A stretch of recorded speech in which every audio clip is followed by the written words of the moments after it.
This is a Sun-Times editorial titled, "Any Way You Cut It, Significant Real Police Reform is Coming to Chicago." Okay. I want to say, I would love to say that this reform is going to make a difference. It isn't. Even if we get the compromised version of the community commission, because that's what this is talking about, even if we get the compromised version and we get a binding referendum, and I think the binding referendum would probably pass, I still don't think it's going to make that much of a difference on brutality in the city and bad policing. I just don't think it's going to. I hope it does. I don't think either one will. I think even much, much, much less so from the mayor's version. Will not do anything. And this is what this editorial from the Sun-Times is backing the mayor's version of the community commission. Now, she did take some aspects of the compromise version when she wrote hers. But why the hell would I allow a politician who campaigned on passing the GAPA version, Grassroots Alliance for Police Accountability version, that was active when she was running for mayor in 2019, why would I let that politician who campaigned on passing it in the first 100 days, 730 plus days later, pass a watered down version she wrote by herself with no community input after community groups, several, probably a couple dozen, have spent 5 years working on this community commission? No, it's a joke. And this is why I think we should do away with editorial pages completely. They're useless. Fire all of the editors, for all the people on the editorial board, and hire journalists, hire investigative reporters. We'd all be much better off. We don't need any lame, bootlicking, power worshiping, mostly white people, telling us what they believe when they don't know what the hell they're talking about. The Trib and the Sun-Times are always going to push the weakest reform they possibly can. The weakest version. The mayor's version will do nothing. Zero. This is theater. Passing it is a joke. Joke. Don't pass it. Period. It's a joke. And it probably will pass. Because, once again, the city council is worthless. And if you can, we're going to show you Tuesday morning, 9 a.m., how worthless is the city council on policing and police oversight. We're going to show you. We're releasing a report Tuesday morning, 9 a.m. Central. You can go to our website and get on our mailing list if you want to get immediate notification of that, or follow us on any of the platforms you're watching us now, and you'll see that report, but pretty worthless. But let's get back to this article. The big issue is who has power. Now, tell me if you can. You got comments, I get them all from either any of the platforms. I get them right to me on my iPad here. What has been good in Chicago policing from that we should retain mayoral control over who hires and fires a superintendent? What have they done good for Chicago? Can you think of the list of fools and politically corrupt and abusive and horrific, almost all of them, superintendents we have had? David Brown, current one, he's a joke and a fraud.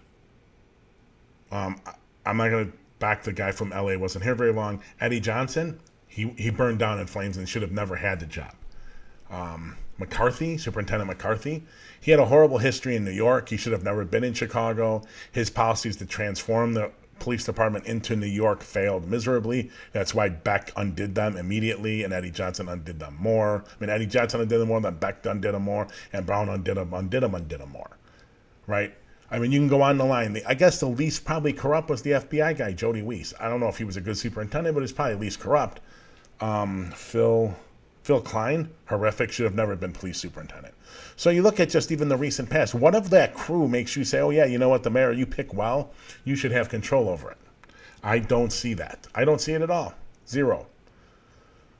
So let's go to a couple quotes. We stand firmly with the mayor on this. The mayor retaining control over the hire and fire of the superintendent. The people of Chicago will always demand action from the mayor, not some semi-anonymous elected board. When crime rates soar, the police screw up.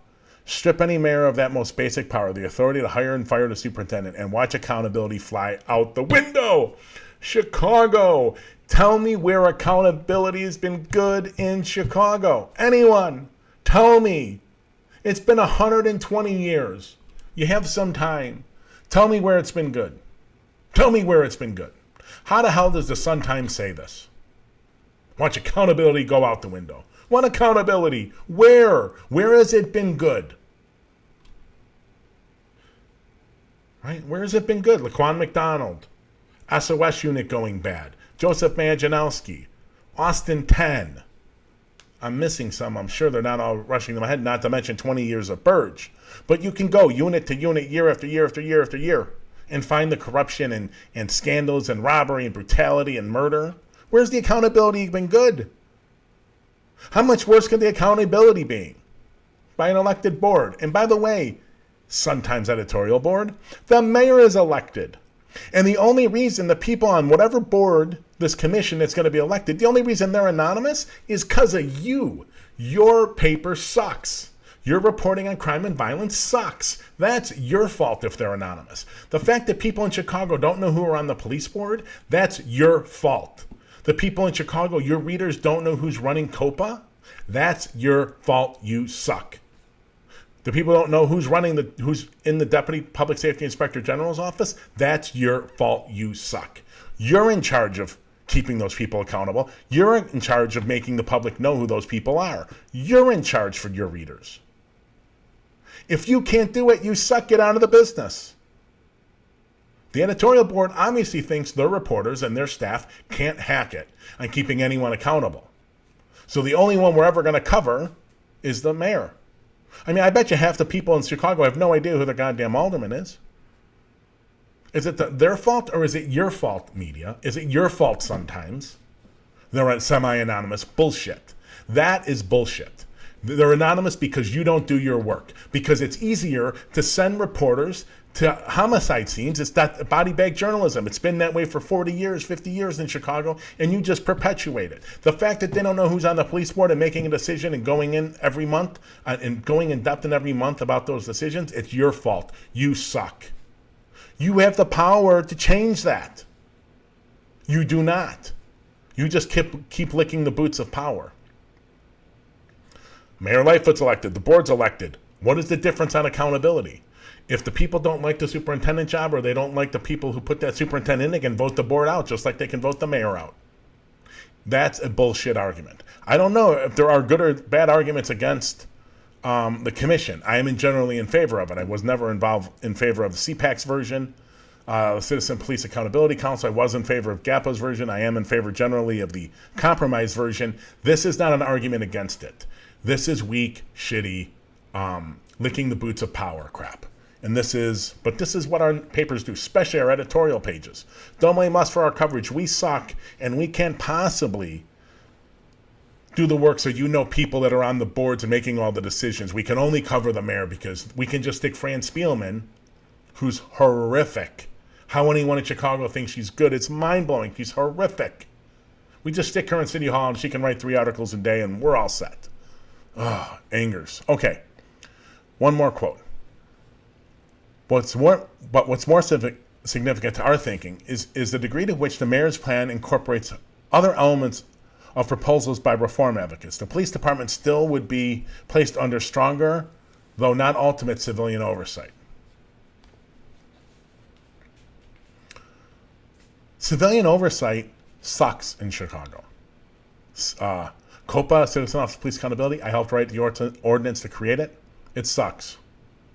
The Deputy Public Safety Inspector General's office, I got to tell you, I really like that one, actually. They're doing pretty good work.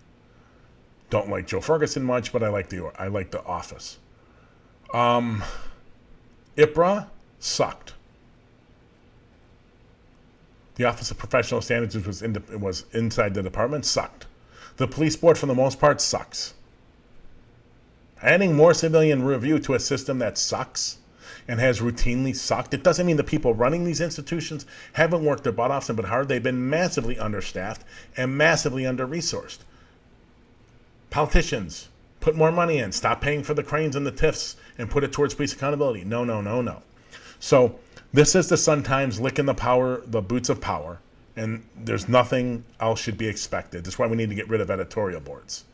And, you guys could probably, someone at the paper, you could probably change how they cover things. We could probably, learn a little more about the head of COPA and what's going on in each investigation and what's going on in front of the police board. But they would take work. You're just much better off getting people to go to homicide scenes and get quotes from families. That's hardcore, hardcore hitting the streets journalism.